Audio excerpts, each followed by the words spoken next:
right. Hi, and welcome to the Owatonna Weekly Wrestling Podcast. I'm here with longtime head middle school coach Larry. No, that's not Larry Hovden right there. That is my son Drake Johnson, sixth grader. Hello. How are we doing today? I'm doing pretty good. That's good. That's good. So, yeah, gonna have you help out today. Today is the last podcast that we're doing of this season, meaning we're gonna pick this back up in October as we start ramping up, getting close to registration time, so we can talk about all the cool things we have going on. But yeah, first off, want to mention that this installment is brought to you by Premier Bank. Who we are, where we've been, where we're destined, we travel together. And that motto has been there since it was first started by the late Don Regan, the patriarch of the Regan family and the longtime chairman and CEO. And it just means community, just flat out what we do in the communities, how we support each other, and how we help foster fledgling businesses. And that's really our expertise is small business. So thank you, Premier Bank. Well, to start off with, how about we do the OHS OWA weekly recap? What happened for wrestling? So, first place, we've got Miles. So first off, where were they? Sorry. That's all right. The MN/USA Greco in Forest Lake on Friday. Okay. First place was Miles Aase. First place, Landen Johnson. Cool. Second place, YJ Eveillard. Good job. Third place, Asher Johnson. And also at Forest Lake, but on Saturday, we've got Landen Johnson, first place, YJ Eveillard, second place, and Asher Johnson, fourth place. Yeah, so they had Greco on Friday and Freestyle on Saturday, and sounds like we did really well. So Yeah. That's awesome. Well, we had something else important happen on Sunday. It's the OHS Wrestling Banquet. Was that pretty fun? Yeah, it was fun. Yeah, as far as award banquets go, I know they can get kind of long and stuff, but it seemed like you were having a good time. Yeah, there was a lot of nice people there. They had great food there at the Eagles Club. Yeah, and it was just super fun watching all those good wrestlers going up there and getting awarded of what they've achieved and how much progression they've gone through from wherever they started to now. Yeah. Man, you're better than a lot of the high school guests we have on here, huh? So, man. Well, good deal. So yeah, we had over 125 people. Had to open up the back area, so that's a good sign. Yeah. We did have some youth and OMS wrestlers that we wanted to recognize that received awards at their own banquets a few weeks ago because their seasons ended a little bit earlier. But we wanted to make this a community event, right? Yeah. Yeah. Was it cute having the little kids go up? Yeah, it was funny but cute at the same time. One person walked up straight faced and just like it he was just so funny, straight faced. Looked so efficient, and he just walked up, shook your hand, and then stood there for like 2 seconds and then walked back. And It was so funny, but it was also so cute. Yeah, that was pretty cool. That was pretty cool. Well, so for high school awards, I'm going to do a quick recap of some of the, I'm not going to say more important ones, but kind of the flashier ones. So we did recognize our captains: Landen Johnson, Ryan Grunwald, Andrew Nirk, and Jacob Reinardy. And then we had, getting our highest academic award, we had Jake Gronli, who we're going to have here in a bit on the podcast, Ryan Grunwald, Landen Johnson, Lane Karsten, Grant Lauer, Cael Robb, Jack Sorenson, and Isabelle Townley. And then we had some season milestones. So starting at the 25 win mark, Lane Karsten got 25 on the nose, and Trey Hiatt, 8th grader, also got 25 on the nose. The 30 win club, Jacob Reinardy had 35, so he was in that. For 40 wins, Landen Johnson had 43 on the season, and Cael Robb also made that club with 41. Do you want to take the career ones here, the 200? Yeah, so 200 career wins was Landen Johnson. 100 career wins was Jacob Reinardy, Cannon Habel, and Cael Robb. Yeah, we had 3 cross that line all in the same season, so that was cool. Yeah. Okay, so drum roll, silent drum roll, because we don't want to throw off our our editor and create sound havoc for him. Who won varsity MVP? It's the next one down. MVP varsity was Landen Johnson. Yep. So that's most team points. He had 230. He also had most varsity wins at 43. Most pins he also had, and that was at 29. But he didn't run the table. Most varsity takedowns was Cael Robb at 87. Yeah. So how about MVP for JV there? Okay, we got RJ Reinardy. And then most wins was Jaden Gurley. Mm-hmm. Most improved senior award was Jake Gronli. Yeah, we'll see him in a second and talk about that award. So that's awesome. I'll set up this next one. So we created 2 new awards called the Workhorse Awards, and this is giving a nod and congratulating our really hard workers in the room, the kids that I don't need, the coaching staff doesn't need to stay on and really work them, or remind them to stay focused or anything like that. They're just naturally hard workers. They get after it.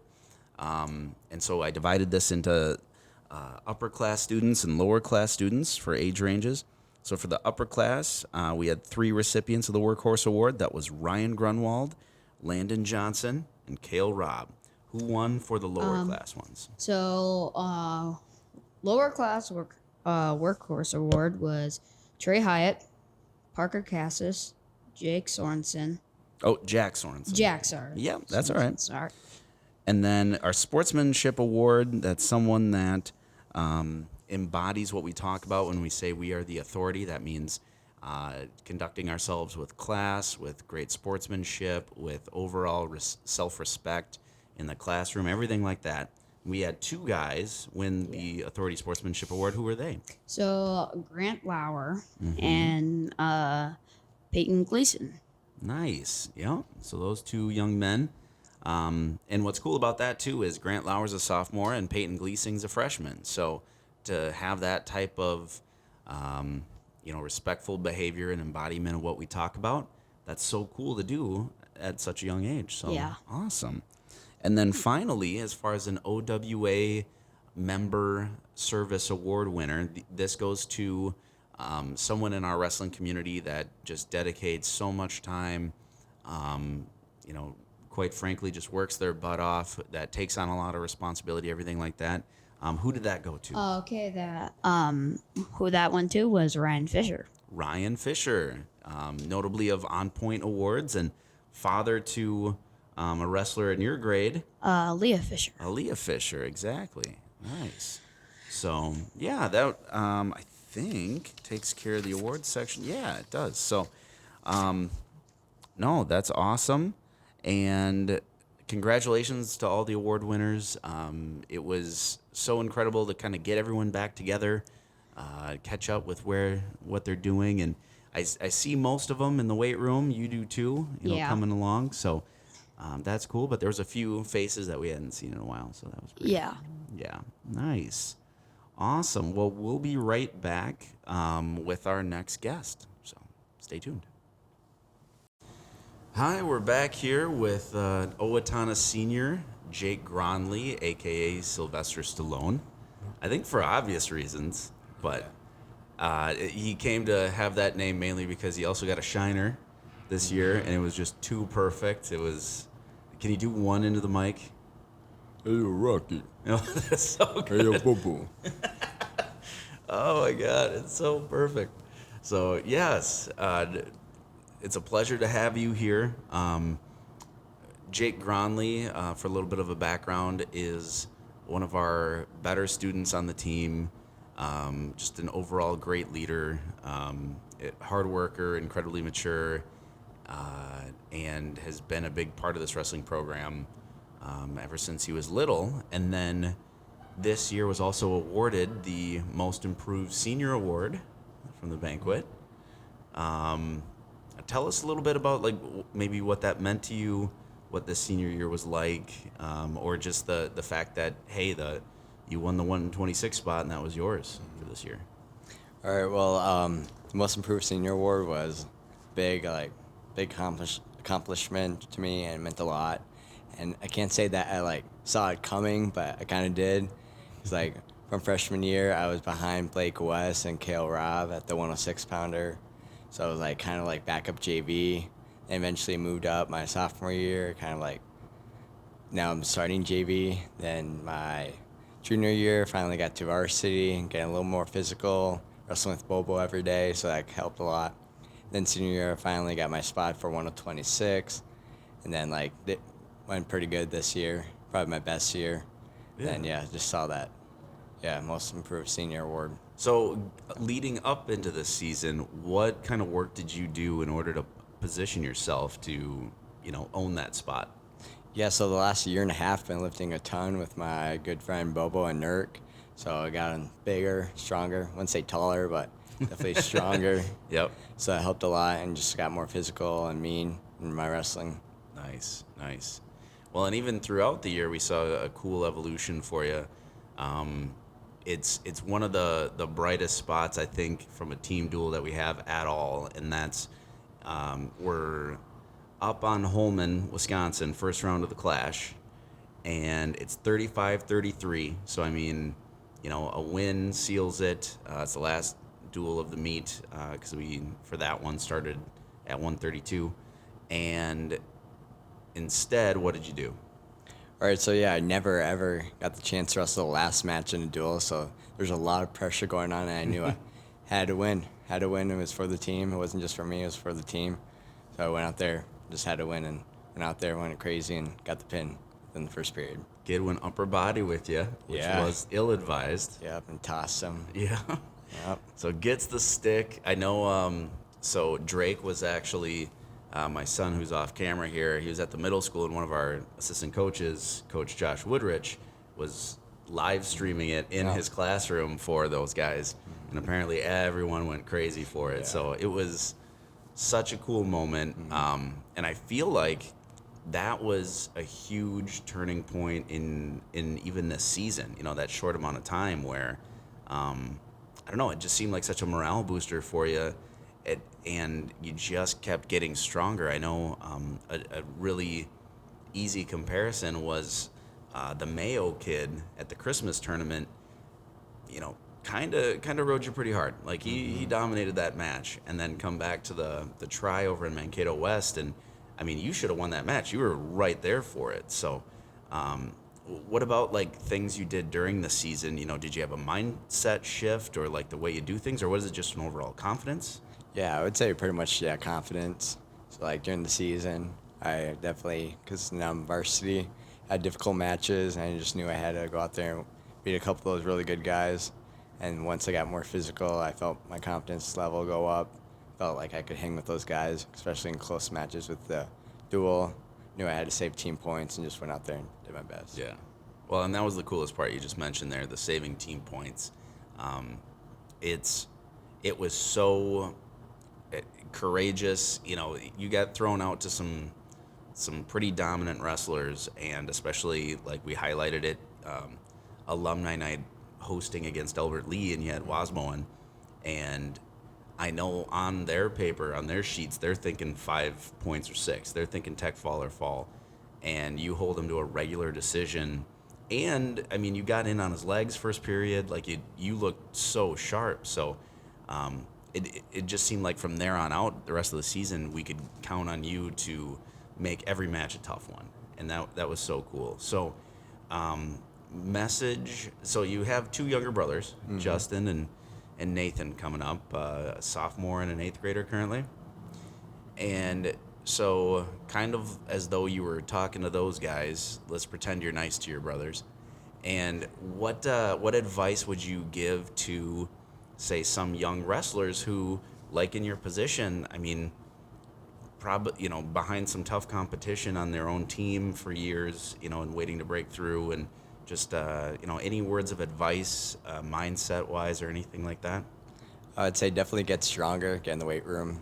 That helps to get on the mat. Eventually, you'll be behind tough guys, big varsity guys that will beat you out every day. But you stay in there, stay determined. You'll eventually get your opportunity and get your spot, and just show the coaches what you can do. Nice. Awesome. Well, so I know wrestling wasn't 100% of what you did. What other activities throughout high school did you participate in? So I've been playing baseball all 3 years, and I ran cross country, helped me with my endurance and wrestling. I would say that helped a lot. Yeah. You came in shape, like definitely at the beginning of the season. I'd say I'm always in shape, but yeah. This guy, we do iron crosses and we hold it, and it's where you're on your back and your arms and your legs are extended but barely off the floor. It's just a crazy good core workout, and he would go into his happy place. All of a sudden, you could tell he's just zen and could hold that all day. And we had the joke that, this is how Jake Gronli sleeps at night. So, yeah, definitely in shape 100% of the time. And like I said, you as a 126 senior, you were able to practice a lot with a lot younger kids. The 106 through 120 pounders, and so it helps having someone who knows how to stay focused and knows how to really work them throughout the season. So that was a huge benefit to have in the wrestling room. So thank you there. Well, we'll get to just a little bit lighter stuff here. Okay, so you're a giant trader going to the University of Iowa next year. I am. Yep. We will look past that for a second. Maybe you can redeem yourself with this question. Favorite sports teams? Favorite sports teams will always be a Minnesota fan. Nice. Okay. Always many heartbreaks, but always love them. Okay. Well, and we're at NFL Draft Eve today. Who do you think? Do you think we're taking someone at 12? What's your prediction there? I haven't been on top of that. Probably should have, but Okay. I definitely think we'll take someone at 12. Yeah. Hopefully not trade down. Hopefully yeah. a lineman. Okay. Yep. Need that. Need some protection. Nice. All right. And then, this question's a little bit more serious.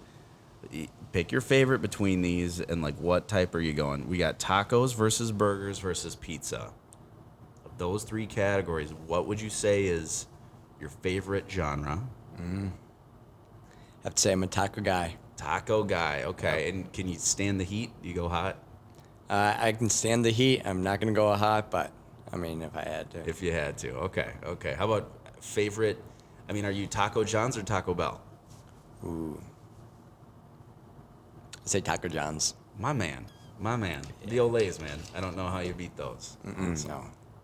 Well, great. Well, like I said, you were well deserving of the Most Improved Senior Award. It was, quite evident, and it was very obvious that you just didn't fall into that spot on varsity, that you worked your tail off, and and even throughout the season, something's not going the way you want it to. You were always willing to learn to add to your arsenal, and that was much appreciated. Very coachable guy, so appreciate that, sir. Of course. Yeah. Well, that's all for Jake Gronli. Thank you for being on the show, and appreciate it, sir. Appreciate it. Thank you. All right. See you, dude. And we're back with our next guest, Derek DJ Johnson. Thank you. Yeah. So what position am I in this wrestling program? So what he is the head wrestling coach for the Owatonna Wrestling Association. Nice. Awesome. And right now I'm being interviewed by my son, Mr. Drake Johnson, who, recently for Junior Achievement was doing this. Yeah. You ran your own radio station, right? Yeah. It was fun. It was all the field trips we've already been on were really fun, and they also educated us on a lot of things. So did this about business and about banking and all of that stuff. Cool. So awesome. So I'd like to ask you a couple questions. Okay. What was your wrestling history with Owatonna?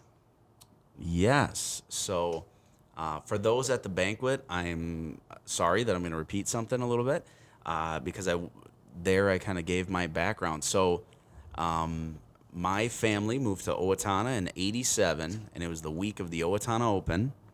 And so at a whopping 31 pounds, I won the 35-pound bracket at the Owatonna Open. Turned 5 that week. And then that following fall was the first year where Larry Hovden and and Scott Davis, the head coach at the time, created a whole new wrestling youth program structure.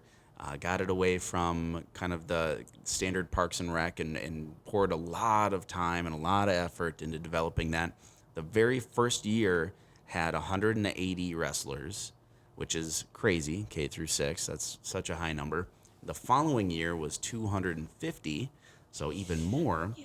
So imagine you were a McKinley kid. Yes. Imagine going to McKinley versus Lincoln on a Friday night, and there's 50 versus 50 from just those two schools. Is that a lot? Oh, yeah. We only had a couple wrestlers from McKinley when I started.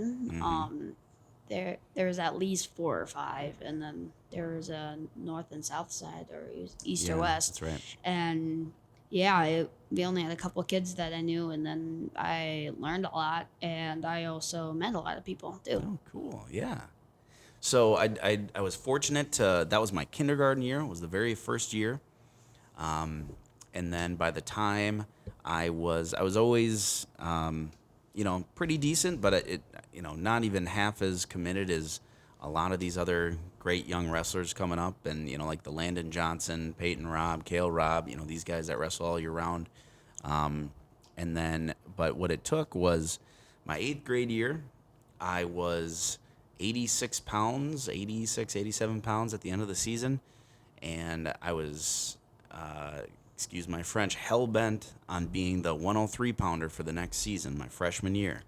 So I went to the gym every single day, lifted for 2 hours every single day, with absolutely seeing red and just thinking about it. I knew who I had to beat.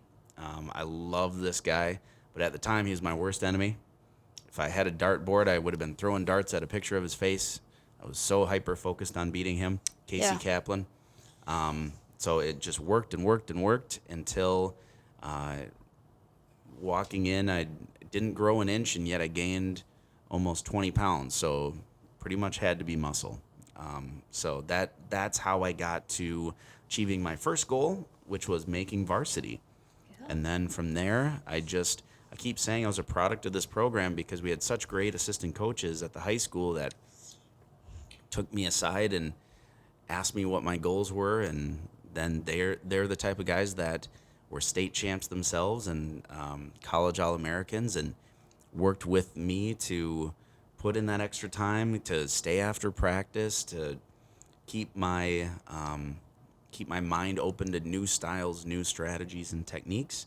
And so that freshman year, a big milestone was we went to the bi-state wrestling tournament, and at that point I was undefeated on the season, and I got seeded number 1 in the tournament. So that was 46 teams in Wisconsin, and made it to the finals there, and kind of proved that to myself that I belonged. And from there I got to be a part of the state championship team my freshman year. So a lot of cool milestones. That was the first state title we had as a team since, back in the 50s and 60s when we were so dominant back then.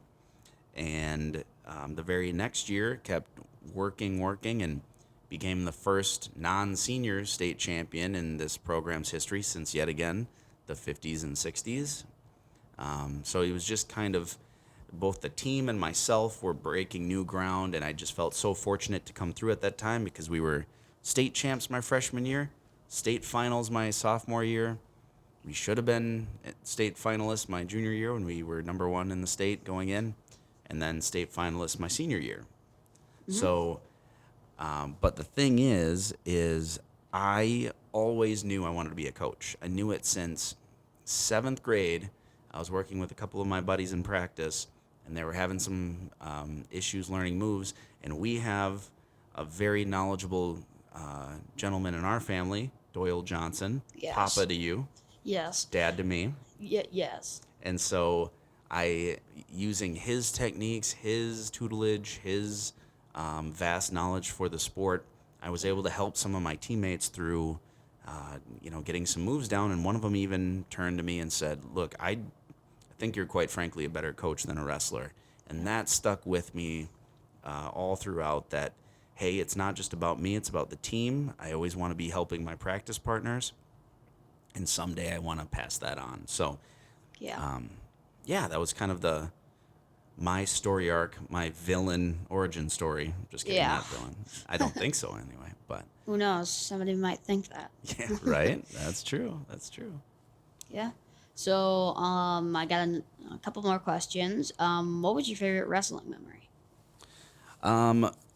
Favorite wrestling memory. So, my junior year was one of the years where individual sections they moved it from different high schools, and it just happened to be hosted at our rival, the people we hate, Faribault. Ugh.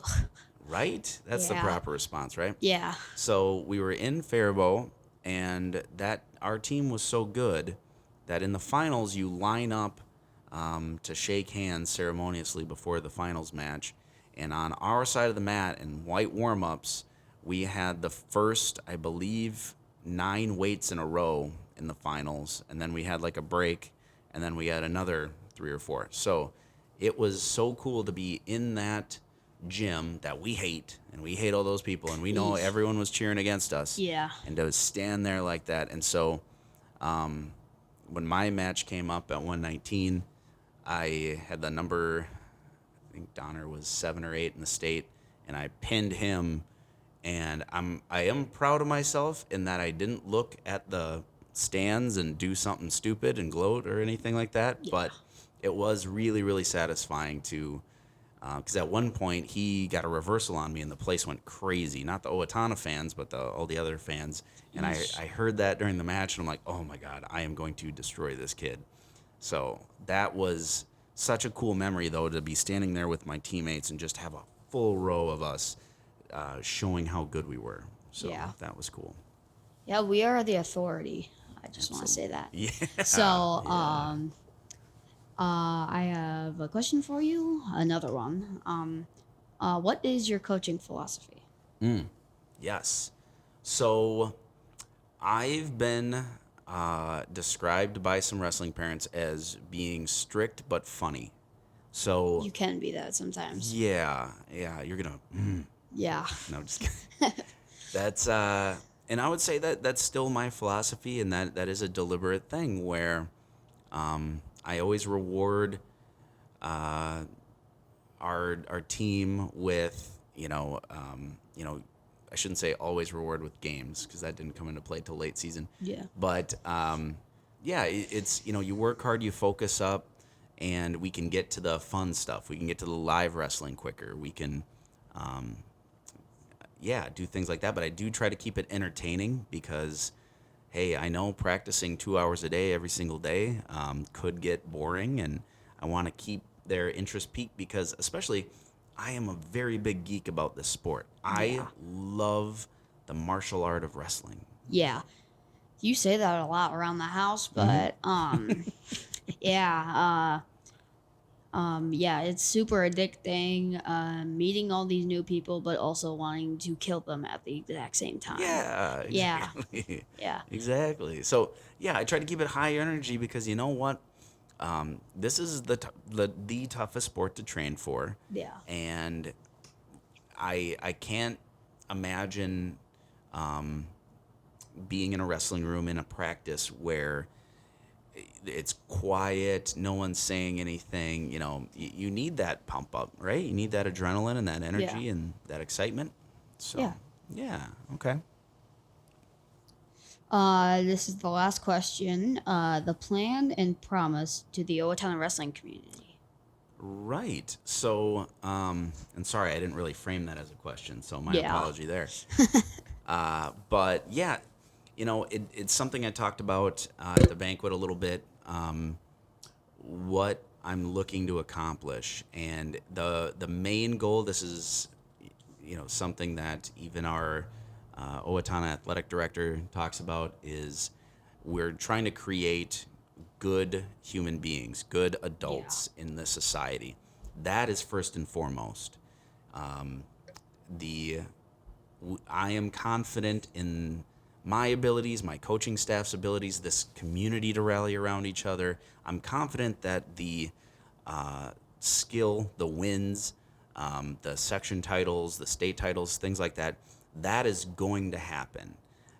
That shouldn't be the main focus. You make good humans, and they are harder workers. They are more disciplined. They are more coachable. And so a good byproduct of that is having better athletes, better wrestlers in the end. And so that's always been my plan. And to bring this wrestling community together, don't think that it's lost on me how special what Scott Davis and guys like Keith Stark, Dale Benjamin, Larry Hovden, Doyle Johnson, it's not lost on me the hard work and time and dedication and the deliberate nature of how they did things, how much we benefited from that. And I want to get back to that point. It was a marketing machine. It was a hype machine. It was so cool. We were always the best traveled team. We'd go to tournaments 5 hours away, and we would still outnumber, our fans in the stands would outnumber the home team. That's awesome. Right. Yeah. So that's what we're getting back to. That's my promise. I'm scheduling more home meets. I'm present, and my coaching staff is present at all age levels as far as going to meets, supporting this program, and yeah, we're gonna get there. And it might take a little bit of time. It might be a little bit of a culture shock in general, but we're gonna get there. And I appreciate all the kind words, all the support I constantly get. And as well as a little bit of the patience, because it does take a little bit of time to get it back on track. So that's my plan. That's my promise right there. Yeah. Awesome. Well, this was such a delight to get interviewed by such a hard-nosed, headline reporter here. Yeah. Thank you for stepping in tonight. That was so cool. Yeah. How about for you, really quick? Yeah. This was your first year back wrestling in a while. And so for all intents and purposes, it was your first year wrestling. Yeah. What was like your favorite memory from this past season? I will get this from Aaliyah Fisher. The bus rides. That one time that Caden Keller, he was blasting Christmas music in the back of the bus. Mm-hmm. We're all singing, and somebody yelled, "We should be in choir. We have our own wrestling choir." And that was hilarious, but it was also team bonding. We were bonding. Oh, that's cool. Everybody chipped in with the songs, so yeah. Awesome. Now, what advice would you give to someone who was like yourself, thinking about coming out for wrestling as a first-year kid? Like, what's some advice or like words to help recruit them? You might not always win in the beginning, but as you keep progressing and keep growing, it will start to come, and then you'll keep growing and growing until you're a state champion. At least you can look forward to that. That should be your motivation, just to rip that kid in half. That's my son. That's my son. Yeah. Awesome. Yeah. Awesome. How about quick any shout outs you want to do, friends? I would say Miles Aase, Aaliyah Fisher, Will Frantessel. I think that's about it for me. Okay. Max Flumke. Yeah. You and Max, good buds. Yeah. Awesome. Well, thank you so much yet again for helping me tonight. Thank you for helping with this podcast. He's been behind the scenes, setting up, taking down for quite a few weeks now. Yeah. And then helping me in the weight room too. So getting in your own workout, but kind of seeing how it's done and helping keep the energy high in there. So thank you, sir. Yeah. You're welcome. Awesome. All right. Well, that's it. One more thank you to Premier Bank for sponsoring this episode. Premier Bank, oh my goodness, is always there to hop in, especially if you're starting out. It's a wealth of knowledge on any of our loan committees and boards. And yeah, they're always looking to help out members of the community. So thank you, Premier Bank. Yeah. And we will see you guys next fall. So Yeah. thank you. Take care and keep working. See ya.